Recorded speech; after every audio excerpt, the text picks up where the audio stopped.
देव के देव महादेव के चरणों में प्रणाम करती हूँ। माँ भवानी जगदम्बा के चरणों में प्रणाम करती हूँ। 33 करोड़ देवी देवताओं के चरणों में प्रणाम करती हूँ।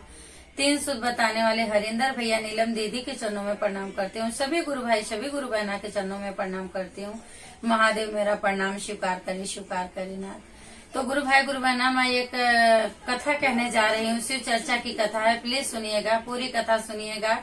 पूरी कथा सुनने से ज्ञान होता है, आधी अधूरी कथा सुनने से ज्ञान नहीं होता। इसके लिए प्लीज पूरी कथा सुनिएगा। मेरी कथा है एक किसान की, और वो किसान के पास जो है ये 4 बच्चे थे, 3 लड़की और 1 लड़का थे। और किसान जो है अपना दिन भर खेती में काम करता था और अपने बच्चे का पालन पोषण करता था। तो उसकी औरत जो थी वो अपना घर पे काम करती थी, बच्चे को अपना देखभाल करती थी। तो एक दिन उसके मन में आया, शाम को बैठा था तो अपने बच्चे लोग से पूछा, अपने बड़ी लड़की से पूछा कि बेटा मैं इतना मेहनत करता हूँ तभी तुम लोग को खाने के लिए होता है। तो उसकी बड़ी लड़की बोली हाँ पिताजी, बीच वाली भी बोली हाँ पिताजी, लड़का भी बोला हाँ पिताजी आप करते हो तभी होता है। तो छोटी लड़की कुछ नहीं बोली। तो छोटी लड़की से पूछा कि बेटा मैंने इतना काम करता हूँ तभी तुम लोग को खाने पीने के लिए होता है, इतना मेहनत करता हूँ। तो लड़की कुछ बोली नहीं, चुप रह गई। फिर उसके मन में हुआ कि ये तो कुछ नहीं बोली, ये तो बच्चे मेरे 3 बोले, ये बोली ही नहीं। तो क्या किया कि फिर बड़ी वाली से बोला कि बेटा तुम किसकी कमाई खाती हो। तो बड़ी लड़की यही बोली, क्योंकि वो पहले ये सुन चुकी है अपने पिताजी के मुख से कि आपकी कमाई मतलब आप काम करते हो वही हम लोग खाते हैं। पिताजी ये बोले कि मैं करता हूँ दिन भर काम, तो बेटा लाता हूँ तो तुम लोग खाते हो। तो लड़की यही सुनी थी तो यही बोली हाँ पिताजी आप की कमाई मैं खाती हूँ। तो बीच वाली से भी बोली, तो बीच वाली भी यही बोली कि हाँ पिताजी हम आपकी कमाई खाते हैं। लड़का भी बोला हाँ पिताजी हम आपकी कमाई खाते हैं। तो छोटी वाली से वापिस पूछा वो, बेटा तू किसकी कमाई खाती है। तो बोले कि पिताजी मैं अपने भाग्य का खाती हूँ, अपने जो मेरे भाग्य का है मैं वो खाती हूँ।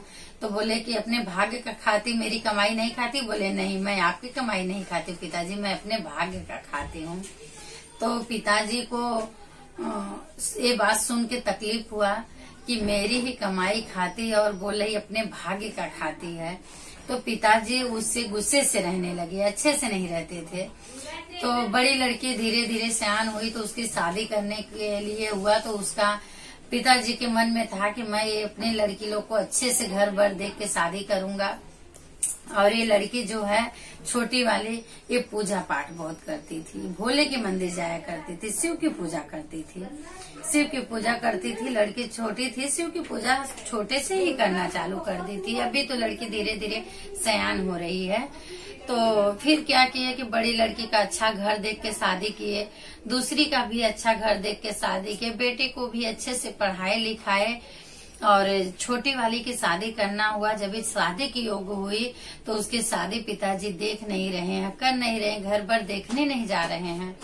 तो माता जी बोली उसकी कि देखो सबकी शादी कर दी है, यही छोटी है, ये पड़ी है, अभी शादी नहीं हुई है, इसकी भी शादी देखो किधर कर दो।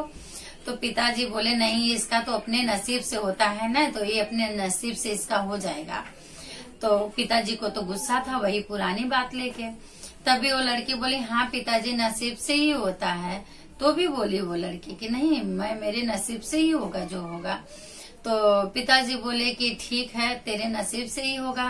तो माता को देखा नहीं गया। माता बोली नहीं देखो अगर आप बाप है नहीं देखने जाएंगे तो बच्ची ऐसे रह जाएगी, बच्ची की शादी करनी है।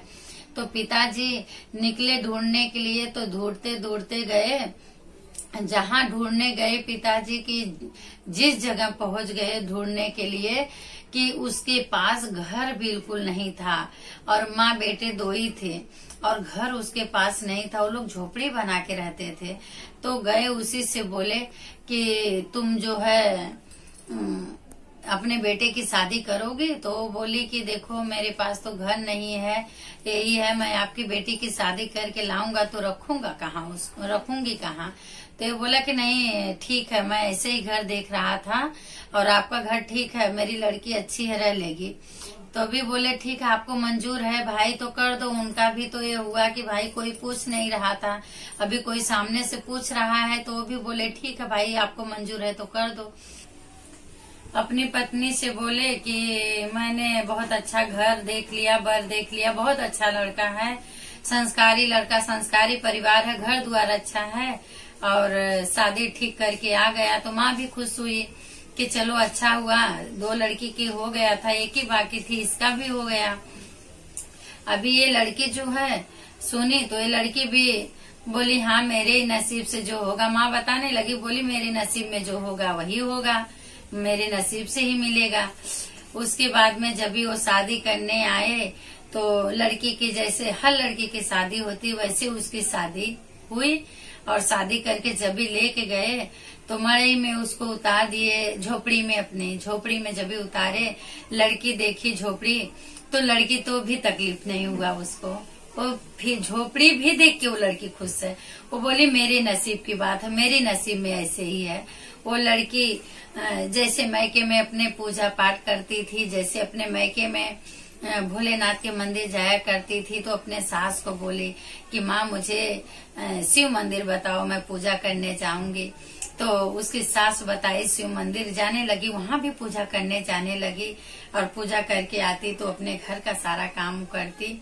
तो मड़ई जो था उसकी झोपड़ी, तो उसको अच्छा नहीं लगता था, तो अपने आदमी से बोली आप जाओ और मिट्टी लेके आओ, मैं पूरा झोपड़ी लीप दूंगी तो देखने में अच्छा लगेगा। लड़की बोली। तभी उसका आदमी गया मिट्टी लेने के लिए। जब भी मिट्टी खोद के घर पे लाने लगा, कुछ मिट्टी लाया और फिर वापस गया मिट्टी लेने के लिए, और नीचे तक खोदा तो उसको वहाँ एक सोने का कलश मिला, सोने का पैसा भरा हुआ सोने का कलश मिला। जब इस सोने का कलश मिला तो लेके घर पे आया। घर पे आया तो अपनी माँ को बोला, माँ देखो मुझे वहाँ सोने का कलश मिला। तब लड़की को दिखाया, लड़की बोली कि मेरे नसीब में जो है वही मिला, ज्यादा नहीं मिला, जो मेरे नसीब में है वही यही था मेरे नसीब में। फिर सोने का जब भी घड़ा मिल गया तो अपना घर इतना सुंदर महल बनवा ली, इतने अच्छे से महल बनवा के सास को पति को अपने एकदम अच्छे से रहने लगी, महारानी के जैसा रहने लगी। गैया भैंस हाथी घोड़ा सब घर पे हो गया, नौकर चाकर सब हो गए। अभी गरीब से अमीर इतनी हो गई, पर शिव को नहीं छोड़ी, शिव पूजा करने लगी। तो जाती थी तो भोलेनाथ से तो भी यही बोलती थी कि बाबा जो मिलेगा मेरे नसीब से मिलेगा। नसीब खाली बाबा को सुनाती थी अपना कि जो होगा मेरे नसीब से होगा।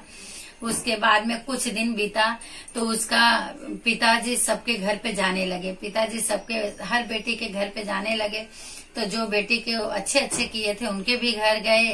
और एक दिन उसकी माँ बोली कि छोटी वाली को भी जाओ देख आओ। तो बोले कि अपने मन में बोले क्या जाऊं देखने, झोपड़ी में तो होगी, अपने नसीब से होगी।